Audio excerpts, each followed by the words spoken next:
everyone. Today's video is a brief response to Governor Cooper's school reopening plan for the state of North Carolina today.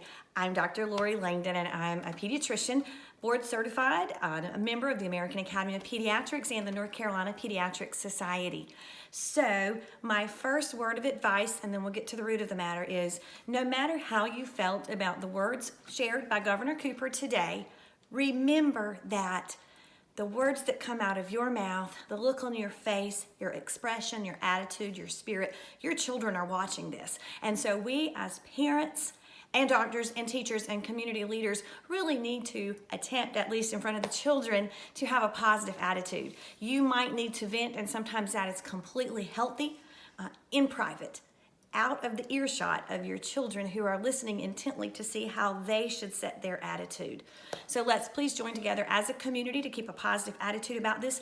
No one in this era has ever had to teach through a pandemic. So these are tricky, trying times, and everyone appreciates that. So I just want to present to you from my perspective as a pediatrician and a mother of my 22-year-old daughter who is starting her very first year of teaching in the 3rd grade this year, my perspective from some of these announcements today. So if you're listening and not from North Carolina, the options were, as I understand it, A, B, and C. A being the more traditional in-class, in-person instruction with normal-sized classrooms and really not a lot of modifications. B being more of a hybrid model with trying to maintain social distancing, including some remote learning, and then C as a remote learning only option. So Governor Cooper today, along with leaders from the Board of Education, the Department of Health and Human Services, Dr. Mandy Cohen, and my good friend, Dr. Teresa Flynn, representing the North Carolina Pediatric Society, presented this reopening plan of Plan B. Now, understand that there will be many recommendations as a part of this plan trying to keep children, teachers, staff, and administrators safe. Now, those are exactly the groups of people that you and I need to keep in our thoughts and prayers: the students, the teachers, the administrators, and the staff. And there are a lot of support staff that go into keeping a school running. And we need to especially be remembering those administrators who right now are meeting and making plans and coming up with paradigms and contingency plans and protocols and so many things that have to go into place to make this work. Nobody knows exactly how it will work, and so that's part of why we need to really keep a spirit of cooperation, collaboration, and community service, and just doing this to help the children. So let me give you a little bit of background as far as the pediatric perspective. The American Academy of Pediatrics had come out with a very bold recommendation in June, explaining that face-to-face student education is really the goal and the ideal. And one of the main driving concerns for the American Academy of Pediatrics is that we see in our country often, especially through the pandemic, sadly, this widening gap of academic achievement between the haves and the have-nots. And let me explain that a little bit. If this student is food insecure in their home, losing face-to-face instruction also means losing a warm breakfast and a warm lunch. If this student doesn't have Wi-Fi or a laptop at home to do remote learning, they're just completely falling further behind. And you may not realize, if you don't live in a rural area, even if you could afford the laptop, even at our house, and we're certainly not living in poverty at my home, we have really poor Wi-Fi. It's difficult for me to participate in meetings. I often have to go somewhere else to get enough of a signal to participate in meetings on my laptop. It's very frustrating. And so a lot of students who live in extremely rural areas just can't access the remote learning as well as others.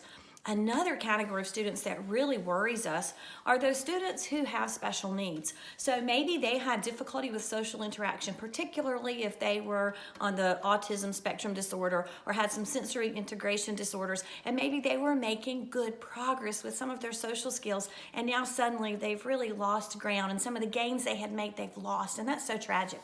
And you may not realize, but students in class, or once they're in the school system, the public school system, can access physical therapy, speech therapy, and occupational therapy. But obviously, during this pandemic and being sheltered in place at home, they haven't been able to access those things. So these are a lot of the motivators that the American Academy of Pediatrics has in mind when it recommended wholeheartedly face-to-face instruction. Now, obviously, that came with a huge caveat of making sure from county to county, really, that we continue to keep track and monitor the number of COVID cases, the hospital availability, and that sort of thing. And so I think everyone's going into this understanding that there has to be a lot of flexibility, and the specific protocols are going to vary from county to county. Now, it is going to be important that the option of completely schooling from home, distance learning, remote learning is available, and that's certainly a part of the state plan as well. So for parents who opt to do primarily homeschooling through the free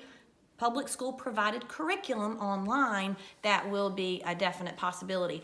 And if enough choose to do that, it may even lighten a little bit of the in-classroom load as far as the total number of students in the classroom, which will make it easier then for those remaining students to do some social distancing.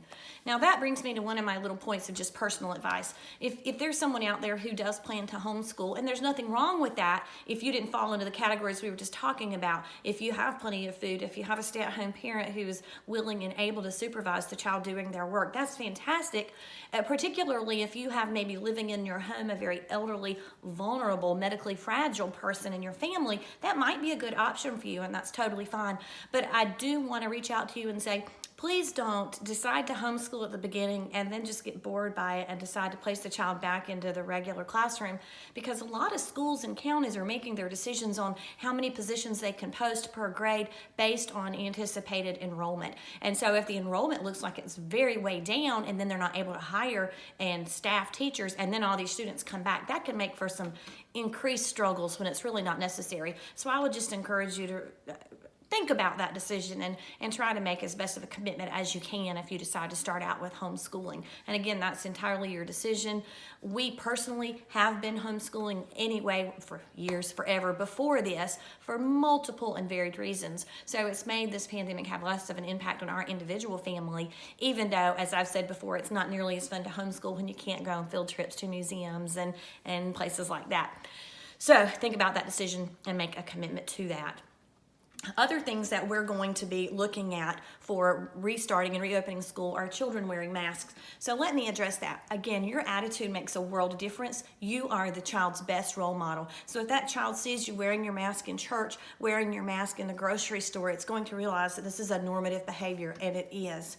If you praise your child for wearing their mask well, if you get your child a cute mask, you can get so many. I've seen some really cute ones in the office. In our office, we require that patients 3 years old and older wear a mask all the time that they're in the office. Now, it is difficult with the 3-year-olds and sometimes 4-year-olds, but by school age, most of the kids really can do it, particularly if they are proud of the mask, if their parent has role modeled that behavior, and they praise them for doing a good job with it. So please don't go into this, as I've seen so many comments on social media, kids can't do that. Well, they can do more than you expect when they know they're expected to do it. So how about we go into this with a positive attitude, encourage them to wear their mask properly. Also, I want to give you just some encouragement if you are stressed out right now, if you are a teacher. Here's the great news of all of this. Children are less likely to contract COVID-19. Children are less likely to have severe effects from it, and less likely to be hospitalized, and less likely to die from it. Children are less likely to transmit it to other people. So this is all really good news. If you're that classroom teacher and you're panicking because one of your kids keeps taking his mask off, at least know that that's a safer scenario than if an adult were near you taking their mask off. So I hope that's a little bit of encouragement. And also, to all you teachers out there, know that we are praying for you. Know that everyone, especially now, majorly appreciates teachers after what's been going on since last March. And just know that this is a changing and a moving thing, and you are smart and adaptable and hardworking, and we're going to get through this one way or the other. And there's going to have to be support from an administrative level at your individual school, from your team, for the 3rd grade or 4th grade team, from your county, and from the state, and from your parents of students or parents of the teacher. You're going to have a lot of support, because we're all really invested in these children getting back to school and not falling behind in their academic progress. So I wanted to share with you a few things that the school systems should be trying and probably will be a part of their protocols. I want you to start picturing in your mind, almost like a cartoon, if you are breathing in and out, even worse if you're singing, you are putting out respiratory droplets. So you can picture this as sort of a voice bubble, right? Or a cone coming from your mouth. The maximum distance would be about 6 feet. Good news, the smaller the body, the shorter the distance. So tiny people would probably be only about 3 feet, which also makes us feel better because it is going to be very difficult to distance kindergartners 6 feet from each other. We know that. So I want you to think about that cone coming from your mouth that represents your respiratory droplets. If we could all have our cones facing in the same direction, the person behind you's droplets would be landing on the back of your head, which is actually not that dangerous. It's when your cone is facing somebody else's cone, your respiratory droplets and their respiratory droplets are going to interact, and you're going to have a higher risk for catching disease. So that explains a lot of the policies that are going to need to go into place for school. They should have hallways that are all going in one direction. They should have entrances all going one direction, exits all going one direction. It also explains why we want to minimize mingling. So outdoors is great. Playing outside, the respiratory droplets have plenty of air to go, but if you are inside and you're mingling, so let's say in a lot of classes, depending on the grade, they're changing classes, and so the hallways are packed body to body in face-to-face interaction. That's not cool. We need to minimize the mingling. So a lot of teachers or a lot of school systems are going to go to a policy where instead of the students rotating from class to class and increasing mingling and respiratory droplet cones interacting, they're going to bring the teachers from class to class, and that hopefully will help decrease disease spread. And that explains a lot of the different policies that are going to be in place. A lot of schools are going to have mandatory temperature taking on the way in. Do realize, though, that children are less likely to have fever with COVID than adults, but presumably the staff will also be temperature checked, and we do that same thing at our office as well, and that's a good idea. I think we're going to need a pretty large a backup plan for substitute teachers in case teachers themselves do become sick or test positive to back them up with the students. That's one of my concerns. So if you've ever entertained the idea of being a substitute teacher, this might be a really good year to do it because we're probably going to need you. So this is obvious, but if you are sick or if you know your child is sick, please do not send them to school. Another thing that I've seen tossed around as an idea is for teachers to wear scrubs, both to show some solidarity with our healthcare workers who've been fighting this COVID battle for some time. I think that's not such a bad idea. I do think it's a great idea. If you are considering being a car rider instead of a school bus rider for your student this year, this would be a wonderful year to learn all the fun of the car riders line. And I know that'd be harder for the teachers working the line, but oh my goodness, the school bus situation is a concerning one as far as concentrated students. So my closing recommendations are practice wearing a mask on your child and yourself. This is important. They need to see you do it. They need to learn how to do it. You need to teach them how to do it. And I would recommend administrators with the school nurse and the teachers walk through a whole day, like pretend you're the child getting out of the car and they go here and then here and then here, and we're going to check your temperature here and we're going to do this here and just practice it. I know I just asked my daughter how she was feeling about this reopening plan, the one that's starting to teach third grade this year, and she said she's excited. She's glad that she's going to have students in class because that's how she knows how to teach from what she's learned, but she's also a little nervous because there's going to be so much more to learn. And I told her, at least even though she's a first-year teacher, everybody else has to learn this too. It's new for everybody, so not to be terribly nervous. And then finally, I want to do one myth buster at the end of this video. I have heard lots of scary, anxiety-increasing things on Facebook, so maybe it's healthier for all you teachers just to take a break right now. If it's increasing your anxiety, just take a deep breath and take a break. We are still on summer break right now, and I want you to be prepared. But one of the myths I've seen floating around out there is that this mask itself is dangerous for you. It decreases your oxygen level. It drives up your CO2, your carbon dioxide level. It's not true. It's been disproven. And so some people have said, oh, well, I don't need to wear a mask because I have asthma. Nothing could be further from the truth.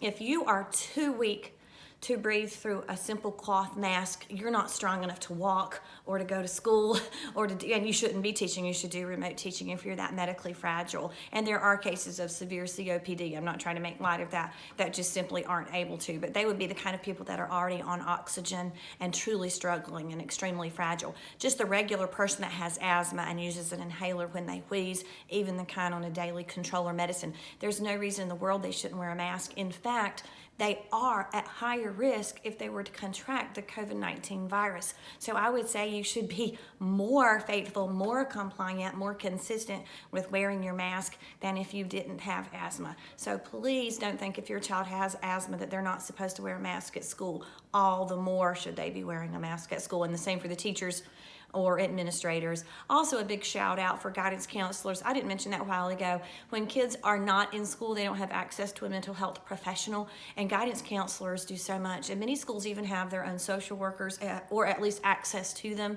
So guys, there are a lot of students out there who need access to a social worker or a guidance counselor who may be in some very dire situations. So I just would like to say, I hope you guys noticed that there was a lot of unity today. I felt like in that press conference, a lot of camaraderie. It is not every day that the federal government wants something, schools to reopen, and the state government agrees with it, schools to reopen. That the American Academy of Pediatrics wants the same thing that the North Carolina Pediatric Society wants, and that's the same thing that the government wants, and that's the same thing that the Board of Education wants. So I want you to know this is rather historic that we're actually agreeing with that much. The details are going to be hard, I know that, but we just have to continue with this attitude of unity and working together for what's best for the children, because that's a lot of children. There are a lot of lives that are affected by this. So I hope this has been helpful. There are no right or wrong answers. You may be having some very strong feelings tonight if you're in education, and I'm sincere when I say I'm praying for you, and I hope that you will take a moment to take a deep breath, spend some time in nature, try to de-stress a little bit before school does get ramped back up, but be thinking through your plans and policies and praying for your administrators too that further good decisions and policy making will be done. I hope this was helpful. Thanks.